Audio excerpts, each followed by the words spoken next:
We need a WHO that is quick to coordinate and quicker to respond.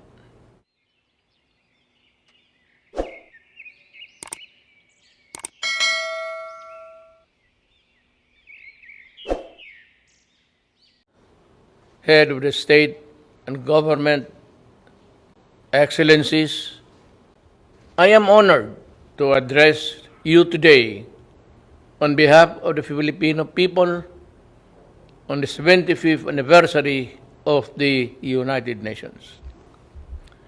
The invisible enemy that is COVID-19 has brought about an unfamiliar global landscape and unleashed a crisis without precedent.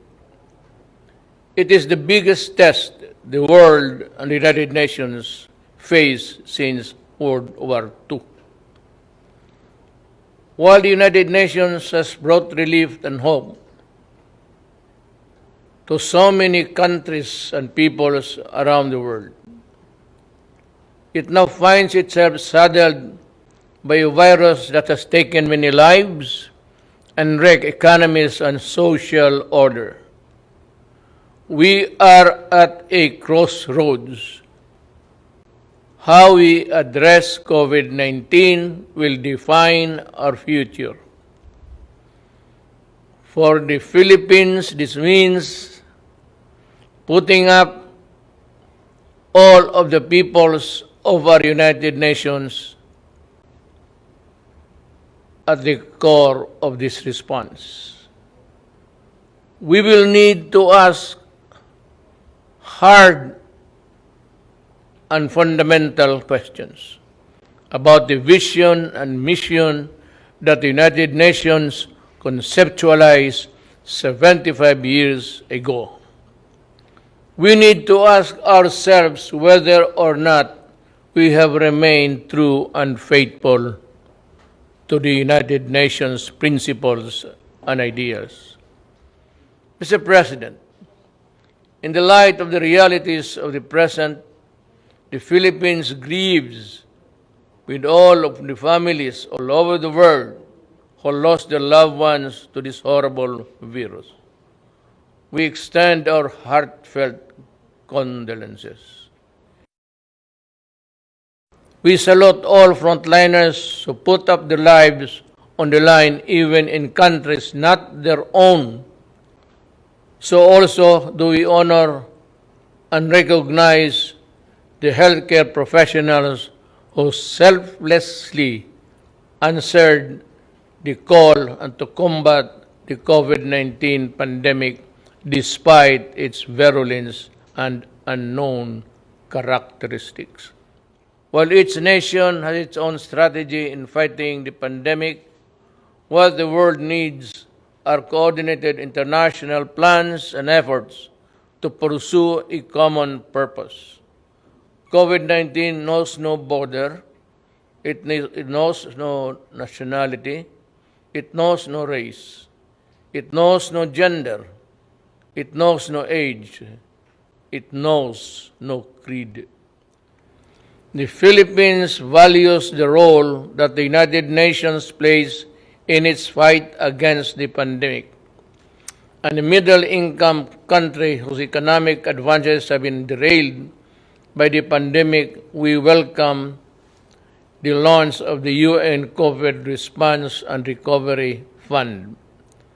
Ensuring universal access to anti-COVID-19 technologies and products is pivotal in the global pandemic recovery. The world is in the race to find safe and effective vaccine. When the world finds that vaccine, access to it must not be denied nor withheld. It should be made available to all rich and poor nations alike as a matter of policy. The Philippines joins our partners in the ASEAN and the non-aligned movement and in raising our collective voice, The COVID-19 vaccine must be considered a global public good. Let us be clear on this. We can call for a global health agenda with enough resources and policy space for the World Health Organizations. We need a WHO that is quick to coordinate and quicker to respond. The Philippines will do its part in the pooling of global resources. Our health workers are among the best. Mr. President, just as we needed stability and confidence because of the pandemic, geopolitical tensions continue to rise. Escalating tensions benefit no one. The new flashpoints heighten fears and tend to tear peoples apart. When elephants fight, it is the grass that gets trampled flat. Given the size and military might of the contenders, we can only imagine and be aghast at the terrible toll on human life and property that shall be inflicted if the world war deteriorates into a real war of nuclear weapons and missiles. I therefore call on the stakeholders in the South China Sea, the Korean Peninsula, the Middle East, and Africa. If we cannot be friends as yet, then in God's name, let us not hate each other too much. I heard it once said, and I say it to myself, complete agreement. Mr. President, Filipino migrant workers have been devastated by the pandemic. Many have lost not only their livelihood, but also their health and lives as well. Yet they go on in the front lines, healing, caring others in the different parts of the world. The Philippine government has embarked on an unprecedented repatriation program. More than 345,000 overseas Filipino workers needed to come home. Then, we have brought back half and are bringing back the rest. We thank the countries that have provided Filipino migrants with residence permit, access to testing, treatment, and related health services in this pandemic.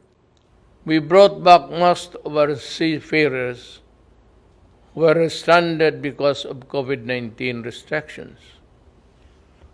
We pioneered with the IMO of the Green Lane for a safe changes of seafaring crews. In these times, we need stronger cooperation in promoting and protecting the rights of migrants, regardless of their migrant status. We must all adhere to the Global Compact of safe, orderly, and regular migration. Unless states include all the migrants in this response to this pandemic, no one among us is safe until everyone is safe, as the Secretary General has said. With the poverty rate reduced at 16.6% and a sustained economic growth of 6.4%. Between 2010 and 2019, the Philippines was on track to becoming an upper middle income country by the end of 2020. But the pandemic has placed our economy in recession. Despite this downward pressure on growth, the Philippines remains committed to the Sustainable Development Goals. Mr. President, the same urgency needed to fight COVID-19 is needed to address the climate crisis. This is a global challenge that has worsened existing inequalities and vulnerabilities from within and between nations. Climate change has worsened, and the ravages of pandemic. People in the developing countries like the Philippines suffer the most. We cannot afford to suffer more. The Philippines joined the Paris Agreement to fight climate change. We call on all parties, especially those who have not made good their commitment to fight climate change, to honor the same. We call on all parties to strengthen communities and peoples for preparedness and resilience. We're talking about mankind and Earth, our one and only home. Mr. President, the Philippines will continue to protect the human rights of its people, especially from the scourge of illegal drugs, criminality, and terrorism. A number of interest groups have weaponized human rights, some well-meaning, others ill-intentioned. They attempt to discredit the functioning institutions and mechanisms of democratic country and a popularly elected government which in its last 2 years still enjoy the same widespread approval and support. These detractors pass themselves off as human rights advocates while preying on the most vulnerable humans, even using children as soldiers or human shields in encounters. Even schools are not spared from their malevolence and anti-government propaganda. They hide their misdeeds under the blanket of human rights, but the blood oozes through. To move forward, open dialogue and constructive engagement with the United Nations is the key, but this must be done in full respect of the principles of objectivity, non-interference, non-selectivity, and genuine dialogue. These are the fundamental basis for productive international cooperation on human rights. Mr. President, terrorism looms large. As I said at the Aqaba process, the Philippines will do everything and partner with anyone who would sincerely desire to protect the innocent from terrorism in all its manifestations. The Marawi siege, where foreign terrorist fighters took part, taught us that an effective legal framework is crucial. Our 2020 Anti-Terrorism Act shores up the legal framework by focusing on both terrorism and the usual reckless response to it. Its enactment was done pursuant to our commitment and the strict adherence to the relevant Security Council resolution and the UN Global Counter-Terrorism Strategy. Most importantly, we remain committed to rebuild the stricken community and address the root causes of terrorism and violent extremism in my country.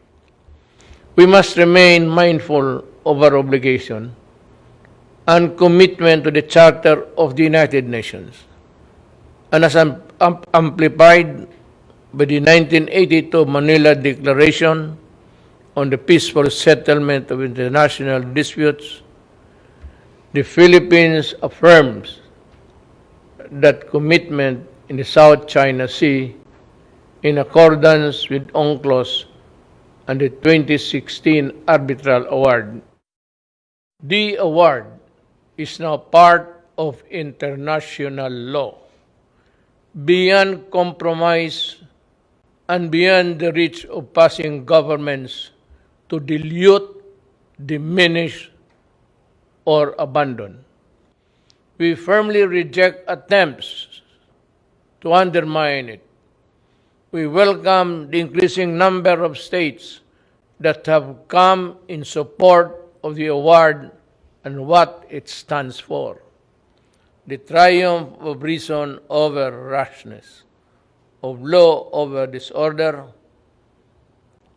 of amity over ambition. This, as it should, is the majesty of the law.